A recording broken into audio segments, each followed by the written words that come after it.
Hi, Stories Channel here. Today, we're going to take a 2017 Japanese action film called Tokyo Ghoul. The movie begins with the introduction of ghouls, human-like entities that inhabit the earth and feed on human flesh. Next, a high school student called Kaneki is seen sitting in a cafe with his friend Hyde. Hyde shows Kaneki news on his cell phone about newly found ghouls in the area. He tells him that it's said that ghouls look just like humans. What if, he says, someone around them is a ghoul? Kaneki looks at the people around and remarks that none of them can be a ghoul. Just then, Rise, Kaneki's crush, walks into the cafe. Kaneki gets extremely nervous. Hyde tells him to ask Rise out, but Kaneki refuses. While trying to force Kaneki, Hyde accidentally throws his book on the floor, which lands at Rise's feet. She picks it up and hands it to Kaneki, telling him she likes the same writer. She then smiles at him and leaves. Next, Kaneki is shown on a date with Rise. Kaneki notices that Rise has not touched her food and asks her why. Rise tells him that she's already full. They both then go for a walk. After walking for a while, Rise embraces Kaneki, who nervously, yet excitedly, hugs her back. Then, Rise suddenly bites into Kaneki's shoulder and tears off his flesh. Kaneki's eyes widen and he tries to get away from her. Rise appears in her true form in front of him. Her eyes change color and her predatory organs, the cocoon, emerge from her back. She tears through Kaneki's stomach with her cocoon and brings him close. She then starts licking his blood from his face. Just then, a pile of logs falls over her from the top and kills her instantly. Kaneki later wakes up in a hospital. Through a television broadcast, he learns that his doctor replaced his ruptured organs with Rise's to save his life. The CCG, Commission of Counter-Ghoul, is an agency made to exterminate ghouls.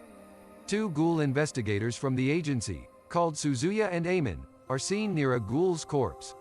Suzuya instructs Amon to remove the cocoon of the ghoul so that they can be made into a quinqué, which is a weapon used by these investigators against ghouls.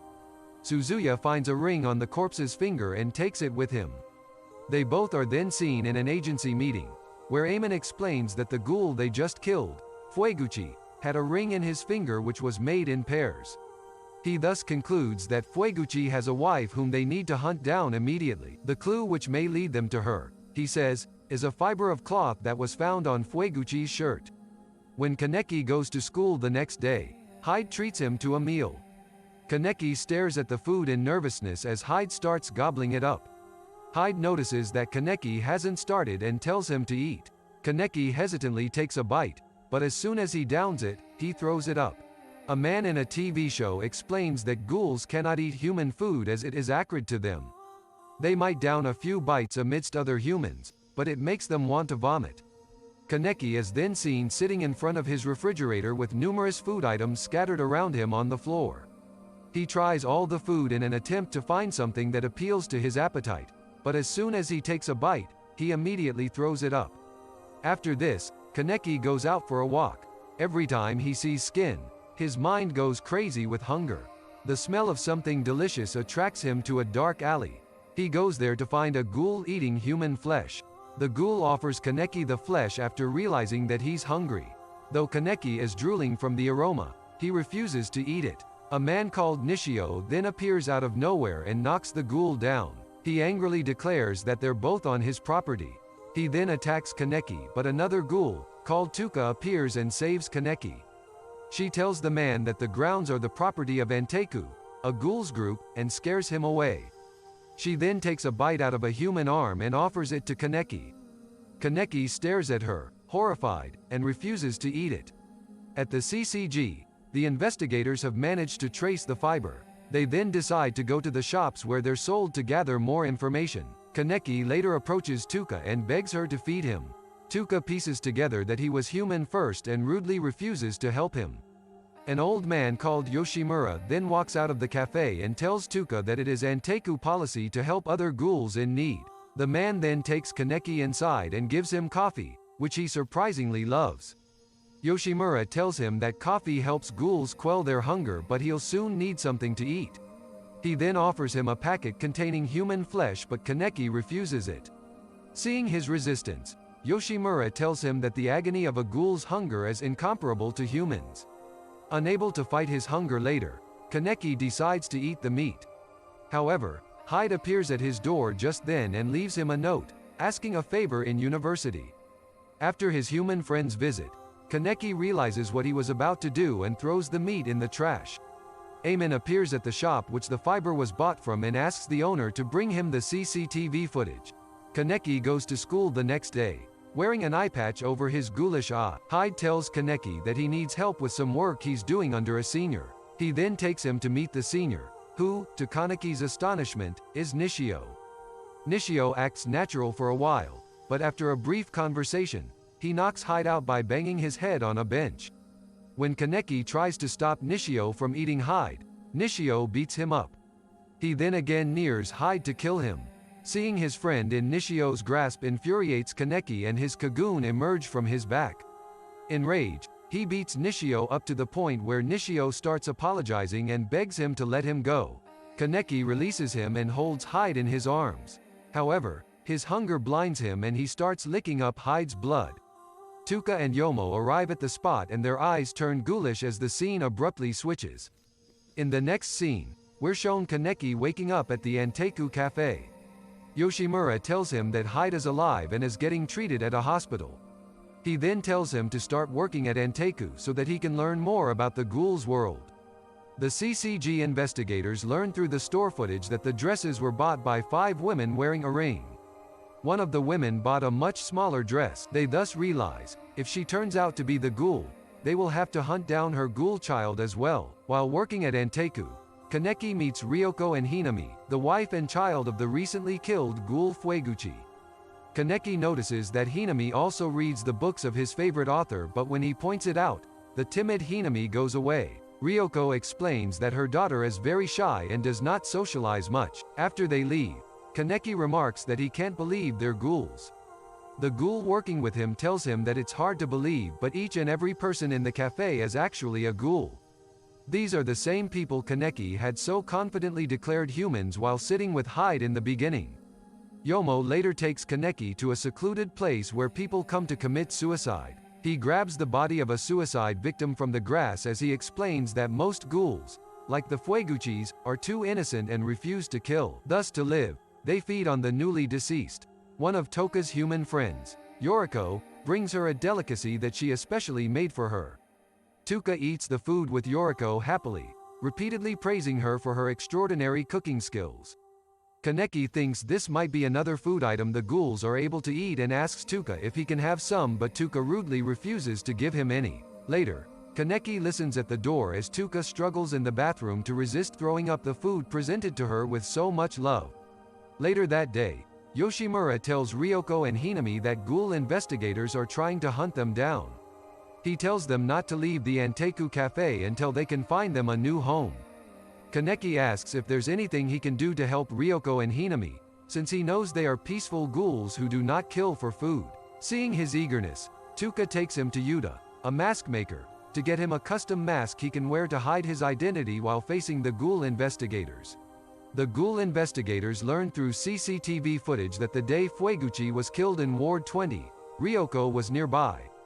After Fueguchi's extermination, Ryoko was not seen for a month. They further zoom into her photo and find the exact same ring worn by her husband.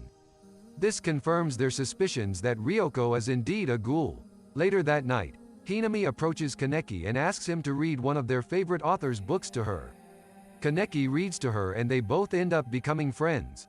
Before heading to bed, Hinami requests Kaneki to take her to her father's grave, saying she needs to visit him before she leaves for her new house. Kaneki tells her that the ghoul hunters are after her, thus she cannot leave the cafe. Hinami says that she just wants to put her dad's favorite coffee beans on his grave. Kaneki tells her that he will go in her stead and place the beans on the grave. The next day, Kaneki goes and places the beans on Fueguchi's grave. However, he is seen during the act by one of the ghoul investigators. They dig up the spot to see what's underneath and find Fueguchi's belongings, which his family had buried in his grave since the body was never found. They thus realize that the wife and daughter are still in town and prepare for the hunt. The next day, Yoshimura tells Ryoko and Hinami to go to Ward 24, a safe place for the ghouls, where CCG investigators can't reach them. However, while they're both on their way to Ward 24, the investigators corner them. Ryoko begs them not to hurt Hinami, saying she has never killed anyone in her life, but Suzuya refuses to listen to her. Ryoko then tells Hinami to run and gets in attack mode, showing her Kagoon. As a downpour begins, Yoshimura sends Kaneki to give umbrellas to Ryoko and Hinami. On his way, Kaneki is met by a crying Hinami who tells him that her mother is in danger. They both go back to the place where the investigators cornered Ryoko and watch secretly as a severely injured and blood-spattered Ryoko is killed by a quinqué made from her own husband's Kagoon. Kaneki holds the wailing Hinami back and brings her back to the cafe.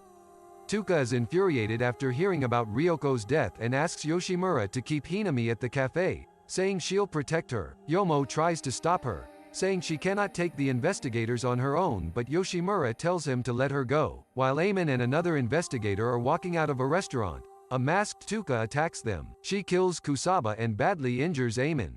Suzuya, however, arrives just on time and prevents her from killing Eamon by attacking her with one of the quinks. After several cuts and bruises, Tuka realizes that she's been overpowered and escapes. Kaneki finds Tuka injured in the cafe. He realizes what she's done and hastily approaches her, but she coldly tells him to leave. Kaneki tells her she needs treatment, but Tuka again tells him that if he wants to help, he should go ahead and kill the investigators. Ghouls who murder deserve to die, she says, but the slaughter of innocent ones like Ryoko shall not be forgiven. Later, Kaneki goes to Tuka while she's training and asks her to teach him how to fight, saying he wants to help. Tuka beats him up and tells him she will teach him. For several days after that, Kaneki trains with Tuka. During this time, Yuta also finishes up Kaneki's ghoul mask and gives it to him. One day, Hinami is lured out of the cafe by the investigators using Ryoko's scent. Kaneki and Tuka find her missing and follow the scent as well. Hinami follows the scent and reaches the place her mother was killed to find her arm there, wrapped up in a cloth. She realizes that it was a trap when a moment later, Suzuya appears beside her. Suzuya tells Eamon he's caught the child and asks him to come. Hinami runs for her life, hugging her mother's arm as Suzuya calmly follows her, holding 2 suitcases of quinks. Just as Hinami reaches a dead end near a lake, Tuka arrives at the spot. As Eamon is driving to the place, Kaneki charges at his car and jumps at it, trashing it during the act. Eamon gets out of the crashed car and pulls open his quinqué. We're then taken to the lake, where Tuka and Suzuka have started fighting. We're simultaneously shown the fight between Kaneki and Eamon. During the fight, Suzuya pulls out a quinqué made from Ryoko's Kagoon. Hinami breaks down after seeing this and starts wailing. Kaneki unzips his mask and bites Eamon in the shoulder, making him cry out in pain. Having the first bite of human flesh fills Kaneki with great energy and he starts viciously attacking him, easily overpowering him. Tuka is bashed around by Suzuya using Ryoko's Kagoon. Once Toka's down on the floor, drained of energy, Suzuya asks her how they live a life based on murders and sin. On the verge of tears, Tuka tells him that they cannot change how they were born. Humans are their only food and they just want to live. Suzuya tells her they're sinners by simply wishing to live and attacks her again. Just as Suzuya is about to finish Tuka off, Hinami cuts off his arm using her Kagoon. Tuka tells her to finish him off, but Hinami refuses, saying she cannot take a life. Tuka reminds her that he's the man who killed her parents, but Hinami refuses again, saying killing him won't bring her parents back. Tuka then weakly moves forward and finishes Suzuya off. Kaneki pins Eamon on the car, piercing through his hands with his Kagoon. He then excitedly looks at the blood pouring from his body, ready to ravish his prey. Suddenly, his reflection in the water catches his eye. He realizes what he's doing and starts wailing, begging him not to make him a killer. He slaps his own face using his Kagoon to bring himself back to his senses and lets Eamon go. Kaneki then goes and meets Tuka and Hinami by the lake as Eamon weakly walks to Suzuya's corpse and cries, holding it in his arms. As Kaneki helps Tuka up, Hinami asks if she still deserves to live after what she's done. Kaneki tells her that her mother wanted her to live. Yomo also arrives at the spot, thus the 4 of them return to the cafe. They are all then shown at the cafe where their lives have returned to normal and they're now living happily, and with this, the movie ends. Thank you so much for watching.